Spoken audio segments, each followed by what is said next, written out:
Assembly আৰম্ভ হোৱাৰ কথা আছিল 18 তাৰিখৰ পৰা।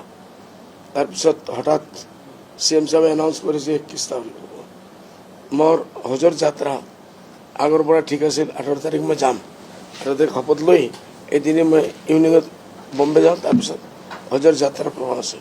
এতিয়া 21 তাৰিখ কৰাৰ কাৰণে এই 21 তাৰিখে মোৰ হজৰ ফ্লাইট, মই ইয়াত থাকিব নোৱাৰোঁ।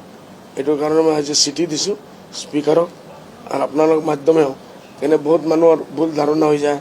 প্ৰথম এছেম্বলি তেখেত নাই, কি হ'ল? বহুতে ক'ব লণ্ডন আমেৰিকাত গৈছে।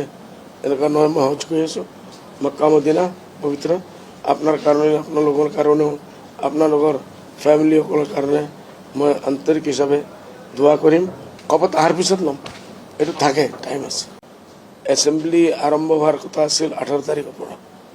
তাৰপিছত হঠাৎ CM সাহেবে এনাউন্স কৰিছে 21 তাৰিখ মোৰ হজৰ যাত্ৰা আগৰ পৰা ঠিক আছিল। 18 তাৰিখ মই যাম আৰু শপত লৈ এদিনে মই ইভিনিঙত বম্বে যাওঁ। তাৰপিছত হজৰ যাত্ৰাৰ প্ৰগ্ৰাম আছে।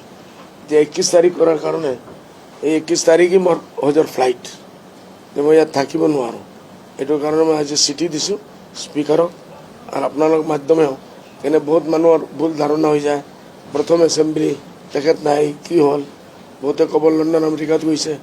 এনেকুৱা নহয়, মই হজ কৰি আছোঁ মক্কা মদিনা পবিত্ৰ। আপোনাৰ কাৰণে, আপোনালোকৰ কাৰণেও, আপোনালোকৰ ফেমিলিসকলৰ কাৰণে মই আন্তৰিক হিচাপে দোৱা কৰিম। শপত অহাৰ পিছত ল'ম, এইটো থাকে, টাইম আছে।